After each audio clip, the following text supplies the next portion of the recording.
Daşoz vilayetinin Aglava böleginde güýçli gar ýagyp, Sebitin käbir etraplaryny 25 sentimetre çenli gar gaplady. Ýollaryň wagtynda arasalanmazlygy we döwlet awtobuslarynyň köpüsiniň öz işini wagtlaýyn togtatmagy ilatyň kadaly hereketini epesli çäklendirdi. Galy bersede howanyň temperaturasy gijelerine -11 we gündizlerine -4 gradusa çenli sowaýan şu günlerde ilatyň elektrik we gaz öpçünçüligi ýyzyna kesilýär. Bu ýagdaýlar barada Azatlyk radiosynyň 2 habarçysy 6 fevralda Sebitden maglumat berdi. Daşowda garaşylmadyk anamal sowuk howa ýetip geldi. 5 fevralda ir saat 8-de ýağ başlan güýçli gar 6 fevrala geçilen gije saat 3 çelini dowam etdi. Akdepe, Garasyzlyk we Ruhwelen etraplarynda 25 sentimetre çelini gar gaplan ýerler bar. Dip ýagdaýlardan habarly yerli ýaşaýjy anonimlik şertinde gurrun berdi.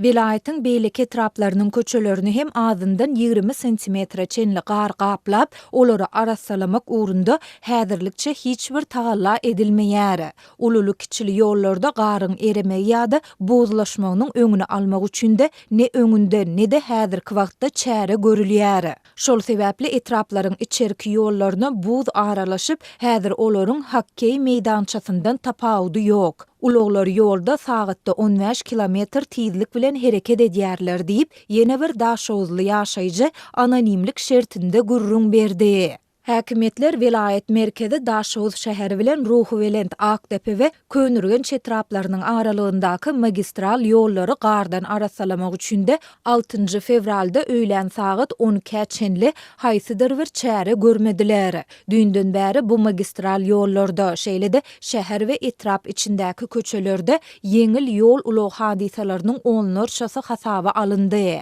Ýöne häzire çenli adam pidasynyň bolandygy barada maglumat ýok diýip ýagdaýlardan habarly polisiýadaky çeşmämiz aýtdy. Yerli häkimetler ýollar we köçeleri gardan arasalamak ugrunda häzirlikçe çäre görmeýän mahaly Daşoz şäherinde we beýleki etraplarda jemgyýetçilik awtobuslarynyň hereketini wagtlaýyn togtatdy. Döwlet awtobuslary 6 fevralda ýerdenden başlap ýollaryň sürçekligi sebäpli ise çykarylmady. Bu ýagdaý ýaşaýjylaryň we okuwçylaryň wagtynda mektebe we ise barmagyny hasda kynlaşdyrdy. 5 fevraldaky gijeki uçur reisleri hem gonuş ýollaryny gardan arasalamak üçin azyndan 1 saat gijikdirildi. Dip ýagdaýlardan habarly yerli ýaşaýjy anonimlik şertinde aýtdy. Galy bersede howanyň temperaturasy gijelerine -11 we gündizlerine -4 gradusa çenli sowaýan şu günlerde ilatyň elektrik we gaz öpçünçüligi ýyzyna kesilýär. Gaz tok bir näçe saat berilse, soňra ýene bir näçe sagatlap kesilýär. Hergede gar ýagyş ýaganda kommunal hyzmatlaryň, suwuň, gazyň, togyň kesilmegi adamlaryň näýileligini güýçlendirýär. Esasanam ýaş bäwekli maşgalalar ýa-da garrylary näsa adamlar bolan hojalyklar kösenýär. Adamlaryň gaz, elektrik edaralaryna edýän şikaýatlaryny hem häzir geler, bir salym garaşyň diýip jogap berýärler diýip Daşowzly ýaşaýjy aýtdy. Sebitin çetki owalaryndan maglumat berýän beýleki bir habarçymyz owa ýaşaýjylarynyň ýagdaýynyň hasta yaramazlygyny, bir hepde çemesi ozal ýagan güýçli ýagyşdan soň asfalt çekilmedik ähli ýollary palçyk batga gaplandygyny habar berýär. Ýollardan yeňil awtologlar däl, hatda tiz kömek uloglary hem geçip bilmän, owa golaýlanlarynda owanyň içine girip bilmän ýyzlaryna gaýtmaly bolýarlar. Käte traktorlaryň hem batga batýan mahaly bolýar. Täze mellek ýerlerine bolsa düýbünden girip bolmaýan ýerler bar. Bu ýagdaý esasanam näsaglary bolan owa ýaşaýjylarynda juda näýilelik döredýär diýip owa ýaşaýjysy anonimlik şertinde gurrun berdi. Ol öýri meýdanlarda mal bakýan adamlaryň hem ady köçe bolan köçelerden mallaryny bakmany äkidip bilmeýändigini aýdyp, öz sebitindäki owalaryň edil paraliç uranýaly bolup hereketden galandygyny belleýär. Mektep okuwçylarynyň kiçi çağlaryň aýakgaplarynyň palçygy çümüp, aýagyndan typyp palçygyň içinde galan mahaly hem köp bolýar. Käte olar palçygy çümün aýakgaplaryny ýyzyna alýan bolsa, käte tapman bir aýakgaply öýlerine dolanyp gelýärler. Dip ýene bir owa ýaşaýjysy anonimlik şertinde aýtdy. Ol bu ýagdaýlaryň ýylyň-ýylyna gaýtalanýandygyna ünsü çekip, oba ýaşaýjylarynyň etrap we vilayet merkezlerindäki häkimetlere edýän ýüzlenmeleriniň hem oňyn jogap tapmaýandygyny belleýär. Azatlyň ýokurda beýan edilen ýagdaýlar barada değişli ýerli häkimetlerden telefon arkaly tesbir almak boýunça eden synanyşyklary oňyn netije bermedi. Türkmenistanda häkimetler gyş faslynyň dowamında ýaşaýyş jaýlarynyň, edare kärhanalaryň, medeni durmuş maksatly binalaryň ýylydyş ulgamlaryny talaba laýyk işletmek, ilaty elektrik energiýasy, tebii gaz we agyz suw bilen bökdünçsiz üpçün etmek boýunça görülýän çäreler barada ýygyderli hasabat berýärler. 2 fevralda geçirilen hökümet maslahatynda prezident Serdar Berdimuhammedow Daşoz welaýatynyň häkimi Döwletgelli Babaýewiň bu barada beren hasabatyny diňläp, hojalyk hyzmatlarynyň üpçünçiligini gözegçilikde saklamagy tawşyrdy diýip Türkmen Döwlet Habarlar Agentligi habar berdi. Aýdan aýa tekrarlanýan bu hasabatlara we tawşyryklara garamazdan Türkmenistanda gyş aýlarynda ıgally howadan soň köçeleriň öz wagtynda arassalanmazlygy, ýyladyş ulgamlarynyň kadaly işlemezligi bilen bagly wakalar ýylyň-ýylyna gaýtalanýar. Mundan başga da ýangyç serişdelerine baý. Şol sanda tebii gaz gorlary boýunça dünýäde ilkinji orunlaryň birini eýleýän Türkmenistanda ilat gaz we elektrik üpçünçiliginiň ýyg-ýygdan kesilmegi bilen hem yüzve-yüz bolýar.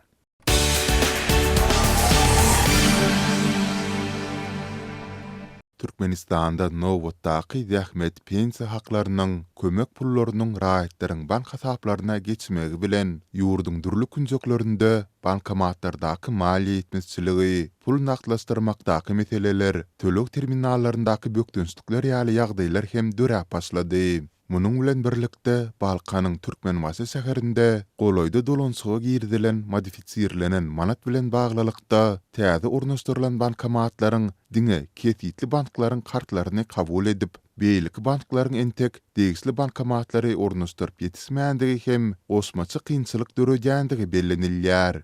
Şäheriň Daýhan Bank, Halk Bank we Türkmenbaşy banklarynyň özlerindäki bankomatlardan günde diňe 10-12 adam pul çekip bilýär. Soňra pul gutarýar. Banklaryň şahamçalarynyň myhmanhanalarda ýerleşdirilen bankomatlarynyň tas 90 göterimi sökülüp aýryldy. Ýöne entek täzeleri goýulmady. Bu sebäpli şol banklaryň müşterileri kartlaryna geçen pensiýa we kömek pullaryny nagdlaşdyryp bilmeýärler.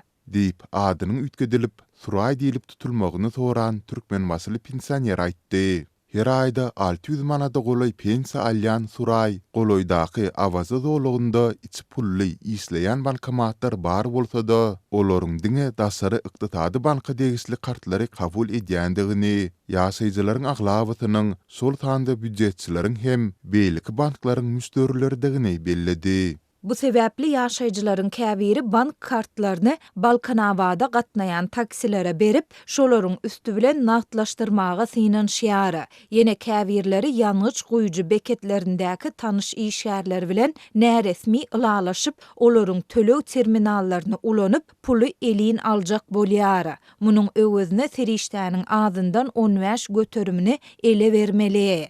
Diýip söhbetdeşimiz habarçymyza gurrun berdi. Ol, Qarabazar dollar tövdügärleriniň, banklaryň käbir işgärleriniň hem 20% pay öwedine kartlardaky pullary nagdlaşdyrmaga näresmi hemaýet berýändiklerini sözüne goşdy. Sol bir wagtda habarçymyz bilen söhbetdeş bolan ýaşaýjylar ýokarky meseleler bilen birlikde dükanlardaky tölek terminallarynyň kadaly işlemezliginden hem kösenýändiklerini aýdýar. Her aýyň başynda hamala ılalaşylan ýaly tölek terminallary hem birdenkä işlemän başlaýar. Bu söwda merkezleri, azyk dukanlary bilen birlikde otly uçur biletlerini satýan resmi kassalarda hem bolýar. Deyip, hopsuzluk aladalary sebäpli anonim gurulşan Balkanyny ýene bir söhbetdeşimiz nyktady. Türkmenwasyda pul nagdlaşdyrmakdaky meseleler adamlaryň elindäki ýeti nagd ýetmezçiligi bilen utgaşýar. Habarçylarymyz we çeşmelerimiz milli pul birilen täze polimer görnüşleriniň dolansyga girdilenine eýýän ençeme ay bolsa-da, dolansykda entegem könülen, ýyrtylan pullaryň aýlanýandygyny aýdýarlar. Türkmenistanyň Merkezi Banky 2025-nji ýylyň 1-nji dekabryndan başlap modifisirlenen bir 5-10 manatlyk polimer banknotlary şeýle-de görnüsünden ozalky prezident Halk Maslahatynyň başlygy Gurbanuly Berdimuhammedowyň at üstündäki heýkeliniň suraty ýerleşdirilen täze 200 manatlyk polimer banknoty dolanşyga girizipdi. Täze banknotlar Türkmenmaşyda henidem dolanşyga dolu berilmedi. Seýrek ýagdaýda 5 manat kupýuralary Aşgabat bilen aragatnaşyk saklayan käbir adamlaryň elinde görmek bolýar. Beýleki polimer banknotlary elde hem tutup görmedik. Skoç bilen yamalan. Goşadyrnak içinde reanimasiýadan çykan köne pullary hem alyp bilseň zor boldugyň. Diýip Twitter'däki habarçymyzyň ýene bir tökbetdesi belledi. Bu ağırlıkta 70 ýaşlaryndaky Suray ýurtdaky barha yaramazlaşan ykdysady krizisin, bahalaryň dowamly gymmatlamagynyň arasynda hökümetiň berýän pensiýa puluny iň bolmanynda zerur almaly dermanlarynyň bir bölegini ýapyp biljekdigi baradaky umyt bilen pullarynyň ele gowuşmagyna garaşýar.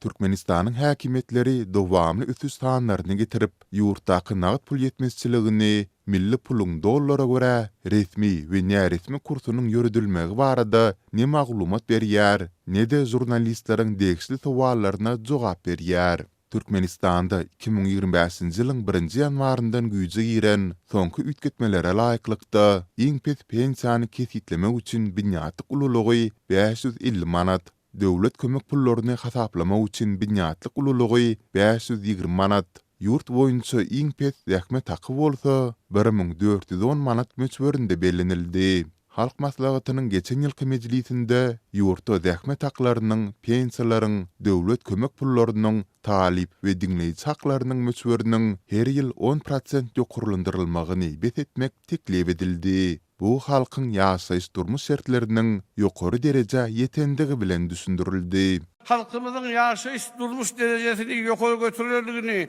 göz önüne tutup rahmet haklarının, pensiyalarının, devlet kömek pullarının, talip ve dinleyici haklarının yukarılandırılmayı feshetmeyi teklif ediyoruz.